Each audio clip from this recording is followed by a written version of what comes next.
Let's talk about Real Housewives of Potomac, the reunion looks that have just been released by Bravo. First, let me authenticate myself. Love all the Real Housewives. I have watched every franchise from the beginning except for Housewives of Dallas. I felt that MAGA BS straight out the door. Did not watch any of the episodes. It don't even come on no more. Thanks to the Housewives gods for that, okay? I love the entertainment part of it. I like the messiness of it all. I like the politics of it all because I'm a politics girly. Matter of fact, the last video I posted on my YouTube channel, I talked about the politics of Brian, I think that's her name, from Real Housewives of New York, and the mess that was going on with that.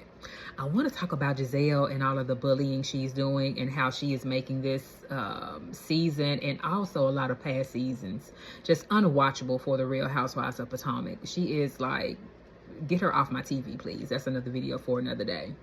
I also love the fashion for the Real Housewives, in particular Real Housewives of Beverly Hills.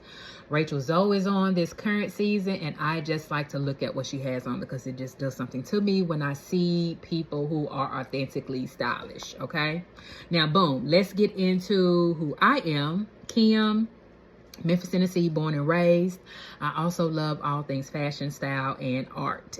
All things creative, okay? Just in case you cannot tell by how I look, okay?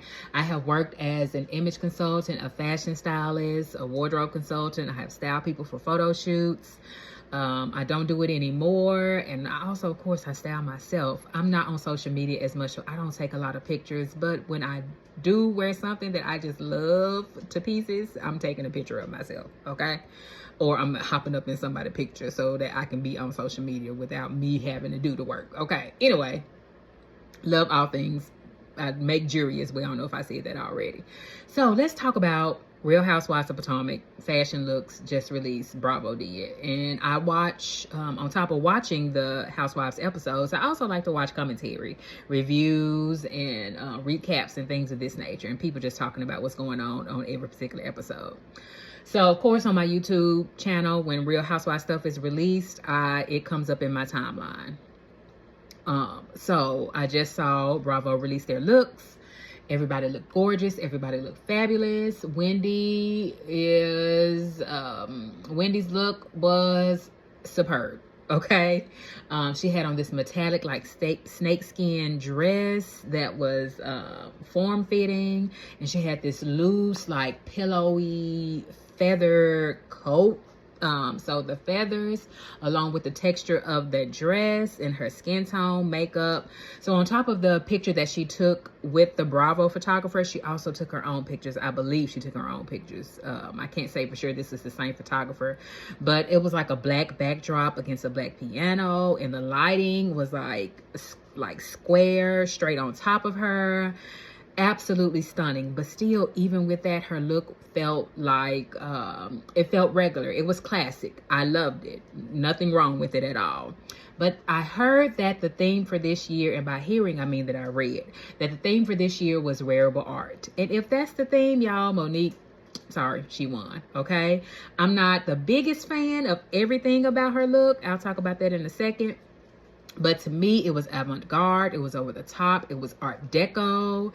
It was, it gave me a reaction when I looked at it. And to me, that is what style is. It gives me, personally, it gives me a reaction.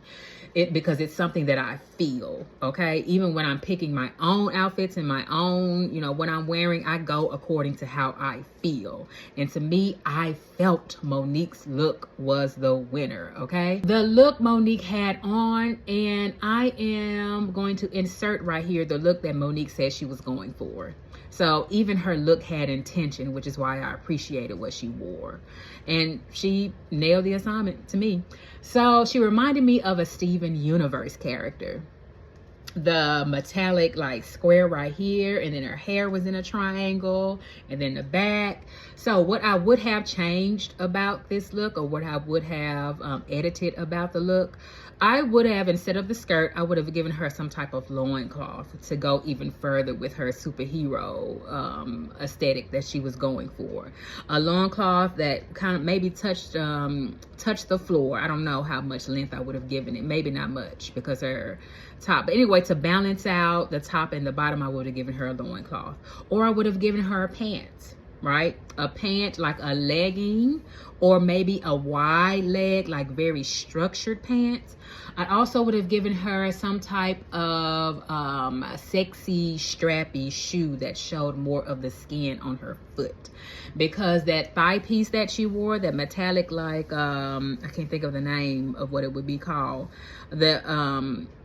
I would have given her, yeah, just a strappy shoe. The thing on her leg sort of kind of made sense, but not really. I liked it, but I didn't like it with the skirt. So yeah, that's what I would have changed. Her makeup, her hair, and everything was perfect. Yeah, I would have changed the shoe and maybe balanced out the bottom with a loincloth or a pant of some sort. So yes, that's my commentary on the Real Housewives of Potomac's fashion looks. All right, bye-bye.